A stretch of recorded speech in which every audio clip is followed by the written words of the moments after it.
What if the backlinks you're chasing are actually hurting your SEO instead of helping it?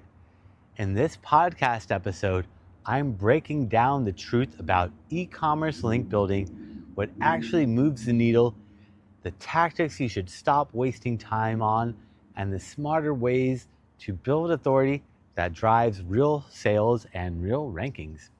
I'm Brandon Leibowitz, founder of SEO Optimizers, and I join Chloe Thomas on the Keep Optimizing podcast to share what's working right now in e-commerce SEO.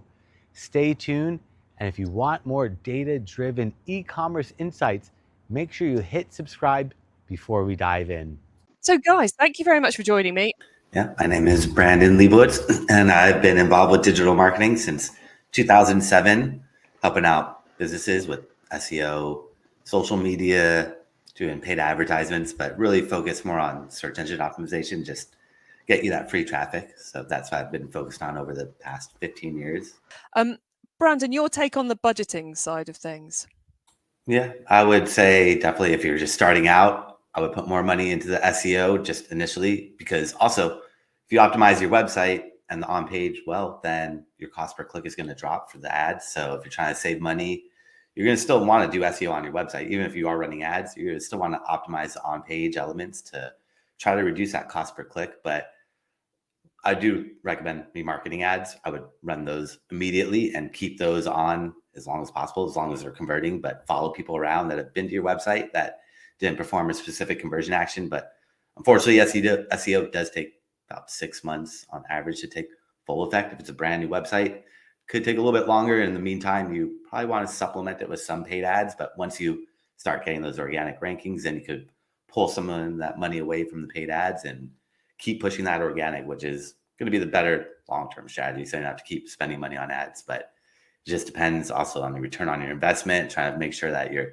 in positive return and what your ticket item is or the sale item of your price, product, services. But yeah, there's a lot of variables. Like Justin was saying, you got to do the math and make sure it all works out properly.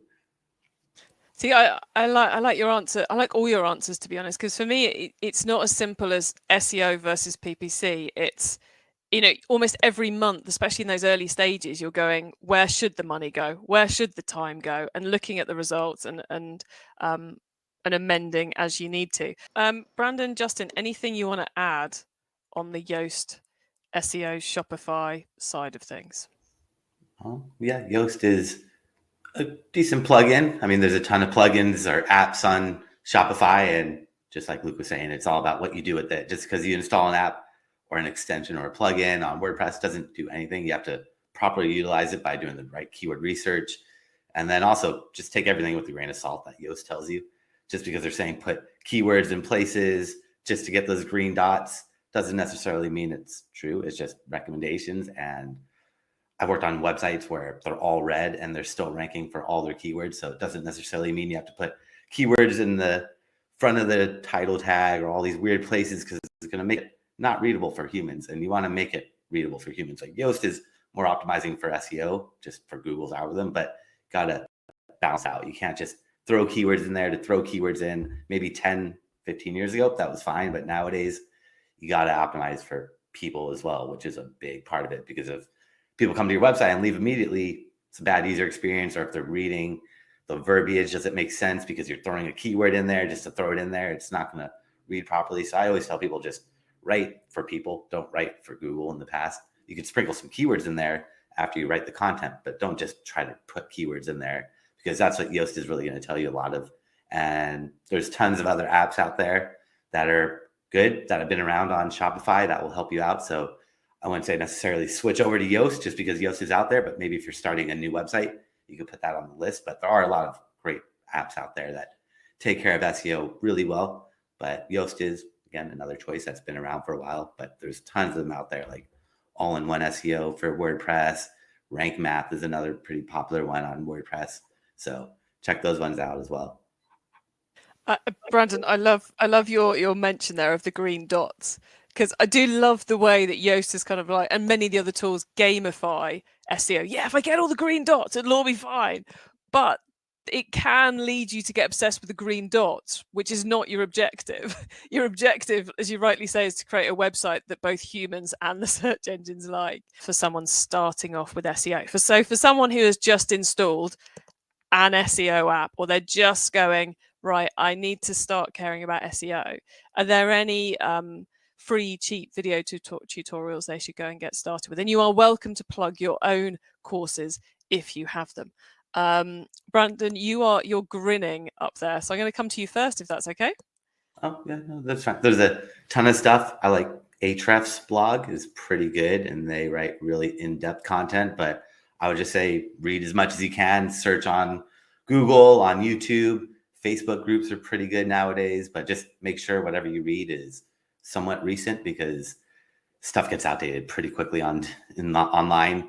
So if you're reading something from 8-9 years ago, it might still be relevant, but it might have changed. So I would just be wary, and also just take everything with a grain of salt. What you read doesn't necessarily mean it's true. I would always tell people test and implement. Don't just read and read and read, because reading is good, but you got to really try and test it out and see, does this work? Does this not work? Did it used to work? Or do I have to put my own spin on it? But there is so much great content out there, like Search Engine News, Search Engine Journal, Search Engine Watch. All these .com search engine websites are really good, but Ahrefs has a really, really good blog. Cool. Yeah. I always think that, installing the app is kind of like 101 procrastination / ignoring of SEO tasks. And then number 2 is, I've read 20 blog posts or I've done 20 videos. Did you implement it? Not yet, but I've got a great plan. And Luke, we better come to you for this one too.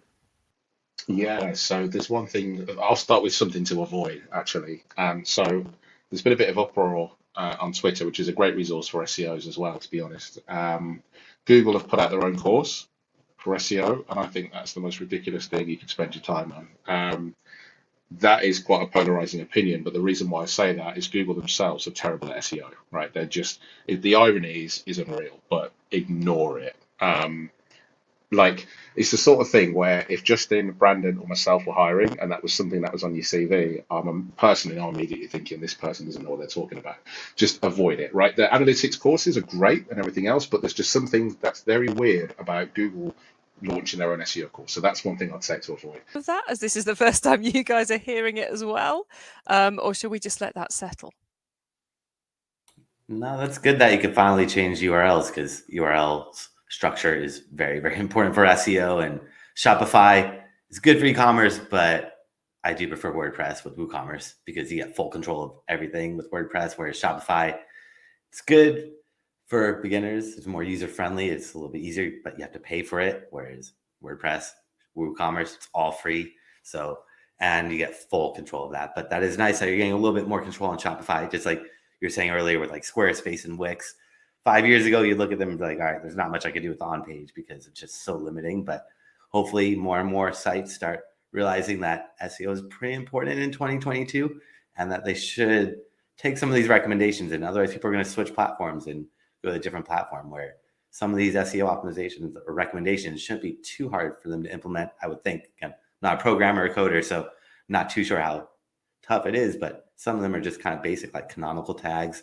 Took forever for Wix and Shopify or Squarespace, and I'm not sure if they still even have them on both of those platforms, but it's just some basic stuff that's really, really important for the fundamentals of SEO.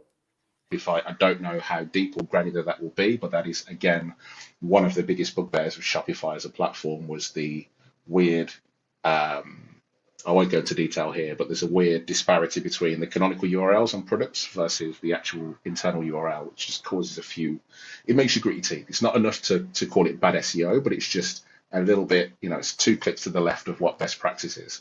But apparently there's a solution for that. But I don't know. It could be Christmas. It could be 2 weeks. I have no idea. But just know it's coming, mate. Just know it's happening. I just don't know when. All right, so I just heard that Luke Carthy promised it would be out next week, and I'm going to share that. And you should call and complain to headquarters if that doesn't happen. Thank you. It's very exciting. Who goes, we'd love to help you with your SEO. Please tell us your keywords. It's like, no, That's your job to tell me the keywords. So yeah, I agree. If they're not asking, if they're not asking you questions and they're not helping you along that route, but if they're asking you for your keywords, probably not a good sign. Brandon, how about you? What would you say someone should ask or check for?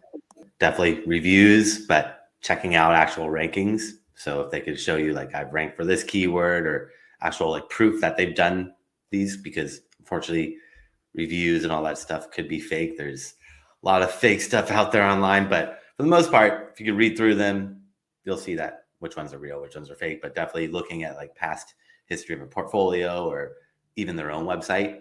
That's one good thing, is check their website out. I know a lot of business owners don't have time to optimize their websites, but if they're missing like the basics, then maybe that's a red flag that maybe they're not the best, even though they still could be. It's just, I know a lot of business owners, a lot of web developers that don't build good websites because they just don't have time to build a good website for themselves, even though they're web developers. I'm like, that's their portfolio. You should try to make it look nice, but sometimes you just get caught up with other things and helping out clients. But yeah, I would definitely look at that and see what their strategy is. How are they going to approach SEO? Because if you do the wrong tactics, if you're going after a company that are going to build you low quality backlinks or do kind of some spammy stuff, it might rank you higher temporarily for couple days, a week or two, but after a while, you're going to drop down and lose those rankings. So you got to be really, really careful and make sure you really vet the company or person that you're working with and make sure they know what they're talking about. Otherwise, you might get that temporary boost and then it just fades away, which is the last thing we want to happen. And I'm going to add another one inspired by you there, Brandon, which is you want someone who's worked on a similar site to yours before. So if they're brilliant at SEO optimizing websites for local businesses, or they're brilliant at optimizing it for lawyers or dentists or something, they're not who you want as an e-commerce business, because you have interesting website structures. If you're on Shopify, you want someone who's done Shopify. If you're on Wix, you want someone who's done Wix before, because you don't want to be paying them for that learning. You want to benefit from their expertise in your platform and your field. Guys, I'm going to say goodbye to you now. Bye, Brandon. Bye, Justin. Bye, Luke. Thank you so much for being here today.